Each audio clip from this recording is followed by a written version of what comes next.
Alright guys, how is it going? We are back with another sports related video, football related video today. This time it's a Patreon request, so let's get started.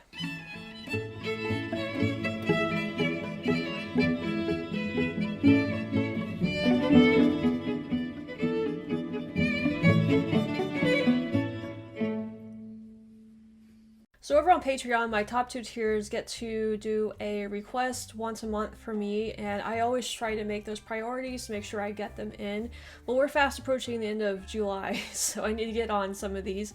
But Waldorf73 sent in this request, and I see him all the time in my comments on my videos, and he's been around for a few months, like maybe even since like the beginning of my channel. I recognize I'm going way back, so appreciate you watching, Waldorf, appreciate you supporting me on Patreon, and he wrote in that I should react to this impartial video of the Tottenham Hotspur's amazing one-of-a-kind new stadium. And he references Marina Sirtis as well, so I'm assuming that he's a Star Trek fan. If you don't know who she is, she played Deanna Troi on Star Trek The Next Generation, which is my favorite Star Trek show. And I do follow Marina along with a lot of the other cast members, you know, off screen as well. And, you know, she talks about her team, the Tottenham Hotspurs, all the time. That's like her main passion in life. So I'm looking forward to kind of getting my first look at this team through the guise of their stadium, I guess. And some of you guys have also told me that I should react to or just look at some stadiums also, and that's something that I brought up because you know, we have some of the biggest stadiums in the world here in the United States, primarily for university football teams. There are several university stadiums that are well over 100,000 seat capacity. Anyway, it's going to be interesting to kind of see what one, I'm assuming this is going to be like one of the premier stadiums now and I don't mean that by the league, I mean just like one of the nicer stadiums in the UK now, from what I'm getting with this. Also, I looked and I saw that this was done by Sky, which means that big corporation might copyright this, might block this, I'm not sure. At the very least, I'm expecting to get a copyright claim on this, at the absolute least. Hopefully they won't block it, but if they do, it will be available on Patreon. Here we go, without further ado, let's check out the Tottenham Hotspur's brand new stadium. Football. With 4 billion fans, it's the biggest sport in the world. Yeah, this is big engineering and I feel small. Tottenham Hotspur's new London stadium has more firsts than any other. These stands. I like the outside. It's an incredible feat of engineering.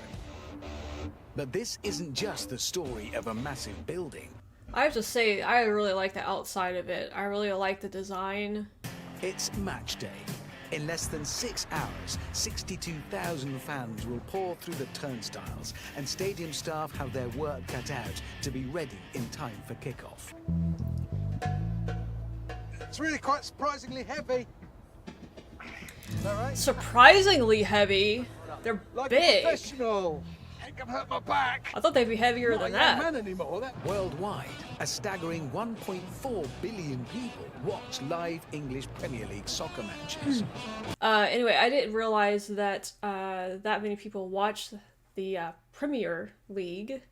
That's a lot. The stadium standard is that every blade of grass has to be between 25 and 30 millimetres. This device is for measuring that, and, well, not surprisingly, it is. How does that work? Yeah, I'm not going to... Question, why do you guys call it a pitch? By, you know, just by curiosity, out of curiosity. Because, you know, Americans would call it a field because it's kind of like a big open grassy area, so to us it's like a field. Where did the term pitch come from? Despite all the high-tech horticulture, the finishing touches are applied to the pitch in a very low-tech way. Yeah, basically push it when you get to the white line, just lift it up slightly just to get you over the line and then drop it back down. Yeah, come on. This is a little nerve-wracking, Yeah, to be so generally honest. we do 2 coats. Wayne has loaned me out to head brewer Valerie de Patrice. All I know about beer is that it's delicious and made with malt. We're just So gonna that's ask for the water, free drink. and then there's like malt and stuff happens, and then beer. Cheers. Cheers. I don't know, how is your crowd demographics at games? Is it mostly men that go to these things, or do you guys have a lot of women and children that go to? Our demographics are way more, I mean, this is just one photo, so this is probably not a great representation of your demographics, but if this was an American stadium, there would be a lot more women in this picture, and probably a lot more kids, too. But I don't know, I guess your atmosphere is just different, demographics are different. Has the real secret of how they pour so many pints so quickly. So you put that and then it clicks. And it fills with beer from the bottom of the glass up. And that takes how long? Maximum 5 seconds. I've never seen anything like that before. Wow. Tottenham Hotspur's new stadium in London. This bird right here on top of the ball, is that a soccer ball that it's on? It just dawned on me, or soccer ball, football, whatever, that it's standing on. Is that a Hotspur? Is that what that bird is? Is it called a Hotspur? Creating energy and atmosphere for the fans. At the moment, there's more sound generated from this stadium than any other stadium in Europe. The South Stand is the largest single-tier stand in the UK and can hold 17,500 fans. And the distances here are huge, so sound dies away very quickly. So our job really is to kind of protect it and try and help to reinforce it in the space. Oh, God. And I foolishly said yes. What if I fall? Will that glass hold me? It certainly will. Will it? Dance and have a party on there. Oh, yeah. That's hysterical laughter. It's Oh not joy. my gosh. Chris has brought me up here to explain My how hands this are like- roof is held in place with cable and how they got it up here. If you can Cable. imagine, Over 3 weeks, hydraulic jacks pulled the cables tight, raising the frame 40 metres into the air. The new cockerel is an exact copy of the one on Spurs' original and much smaller stadium. Cockerel? But to look, It's really this cool scaled-up looking, though. replica even includes the dent where a player shot the smaller original with an air rifle. Do you have to polish it? Get those tensions wrong, and the whole thing buckles out of shape. Imagine that on this scale, and this is much harder in this roof because it's not even... I didn't know you could do that to a bicycle wheel. Tottenham Hotspur have used every engineering trick in the book to heighten the spectator's experience. This is gardening on an epic scale. I've asked you guys during one of my live streams if they played on artificial turf at all, and some of you guys said yes, they do somewhat. I think most stadiums, at least, are real grass. Whoa. Star Trek noises. 5 minutes to complete its full stroke. I detect an edit coming along. My sore thumb is moving the 120-ton lighting system, which is now suspended over the entire pitch without touching the grass. It features 864 lights, but when Spurs decided to host American football matches as well, they hit upon a problem. How to prevent their beautifully manicured pitch from being churned up by 2.5 tons of NFL players. Don't they bring on like a My different feet field? is the world's first splitting retractable pitch, and 2 meters beneath that. Hello, I'm under the pitch. Moving an entire pitch is a big enough engineering challenge. I'm not just helping. Nick has told me that I'm about to drive a football pitch, but I'm feeling a bit overconfident. So weird. Driving both at the same time. When I first heard about this, I was thinking, well, where does it go?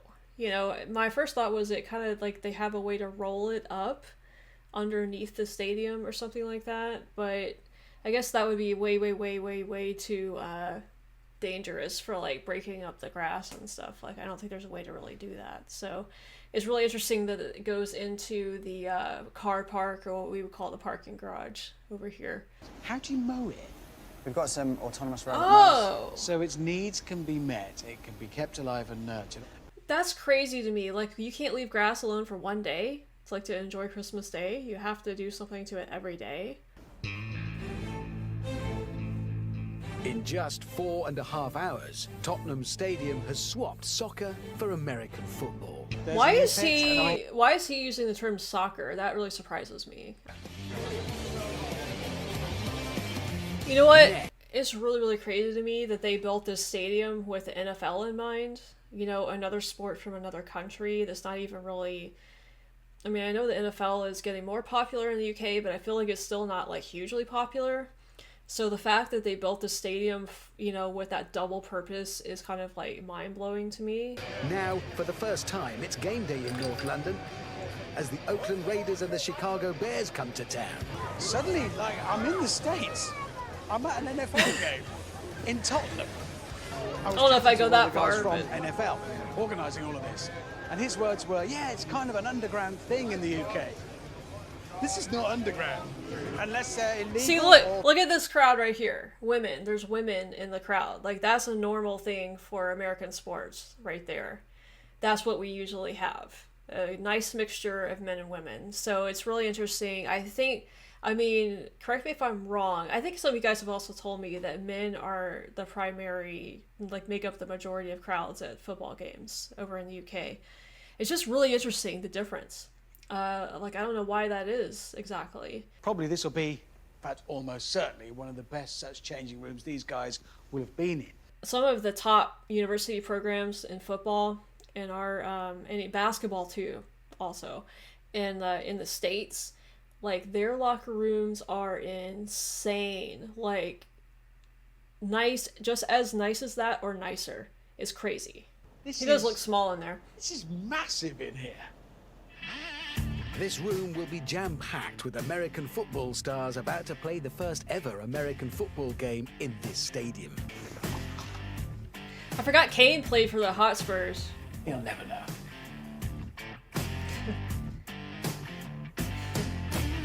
Those gigantic screens are going to be pressed into action throughout the game because in NFL, tactics and stats are of critical and crucial interest to the whole crowd. Actually, that's a very interesting point he just made. There is way more of that in American football than there is in you know, soccer, European football, or not just. It's not really not just European football. It's like it's soccer football.